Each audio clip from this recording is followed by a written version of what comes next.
Hello friends, कैसे हैं आप सब। आई होप आप सब ठीक होंगे, स्वस्थ होंगे।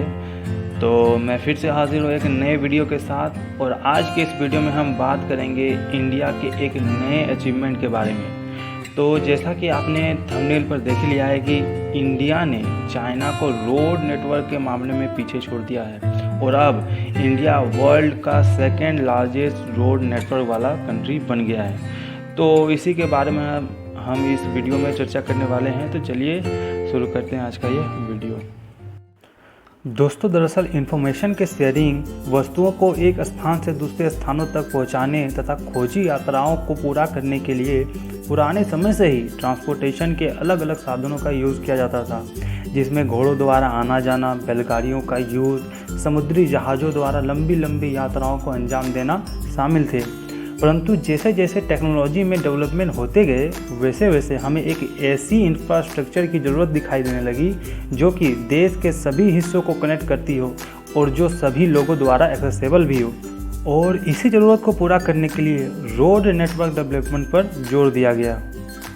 यदि हम 1947 के समय की बात करें तो उस समय भी भारत में रोड मौजूद थे, जिनमें से ग्रैंड ट्रंक रोड, जिसे आज हम जीटी रोड, जिसे शेरशाह ने बनवाया था, के नाम से जानते हैं, यह कलकत्ता को पेशावर तक जोड़ने वाला एक महत्वपूर्ण रोड माना जाता था।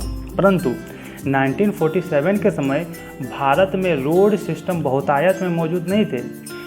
इसका मेन कारण था कि ब्रिटिश राज का भारतीय कच्चे माल को एक्सपोर्ट करने के लिए रोड से ज़्यादा रेलवेज़ का उपयोग किया जाता था। उस समय भारत में NHS यानी नेशनल हाईवेज नेटवर्क की कुल लंबाई 21,378 किलोमीटर थी, जो अभी 1.4 लाख किलोमीटर को पार कर गई है। यदि हम भारत में मौजूदा रोड नेटवर्क की बात करें तो हम इसे 6 भागों में बांट सकते हैं, जिनमें पहला है गोल्डन क्वाड्रिलेटरल सुपर हाईवेज। यह 4 मेगा सिटीज़ को कनेक्ट करने का काम करता है, जो इस प्रकार है। पहला है कलकत्ता, दूसरा है दिल्ली, तीसरा है Mumbai and fourth and last है चेन्नई। यह 6 लेन वाली सड़क है जो कि देश के परिधि के साथ चलने वाले भारत के प्रमुख शहरों के बीच यात्रा के समय को कम करता है और इसकी टोटल लंबाई 5,846 किलोमीटर है।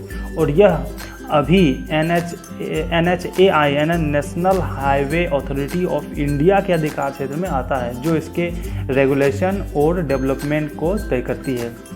दूसरा है नेशनल हाईवेज। यह भारत के दूरस्थ इलाकों को जोड़ने का काम करता है।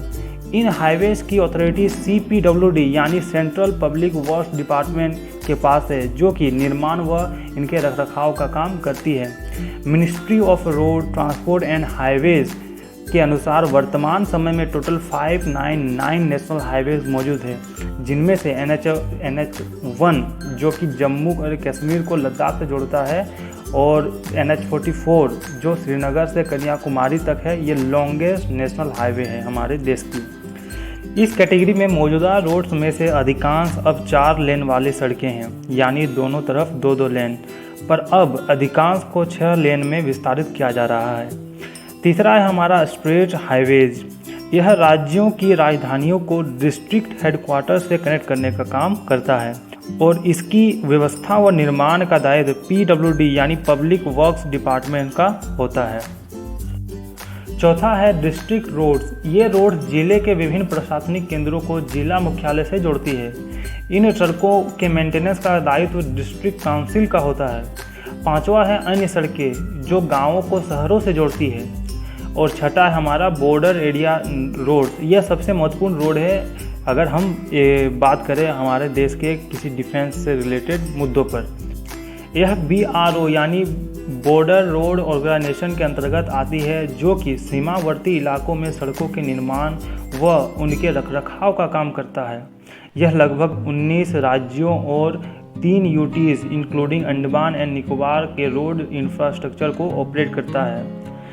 इसका फॉर्मेशन 9 मई 1960 में किया गया और अब तक इसने 55,000 किलोमीटर का रोड इंक्लूडिंग 450 परमानेंट ब्रिजेस के साथ इन रोडों को तैयार किया है।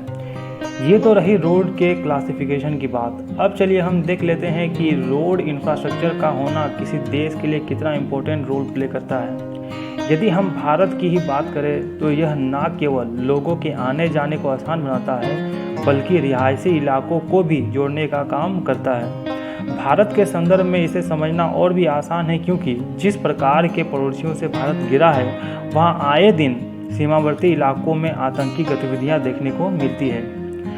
और अक्सर हम सुनते हैं कि भारत के नॉर्थ ईस्टर्न राज्यों में कनेक्टिविटी उतनी मजबूत नहीं है, और उनको मजबूत करने के लिए सिर्फ रोड कनेक्टिविटी ही एकमात्र साधन है, क्योंकि नॉर्थ ईस्ट के पहाड़ी एवं फॉरेस्ट से ढके इलाकों तक आर्मी की पहुंच केवल रोड के माध्यम से ही हो सकती है।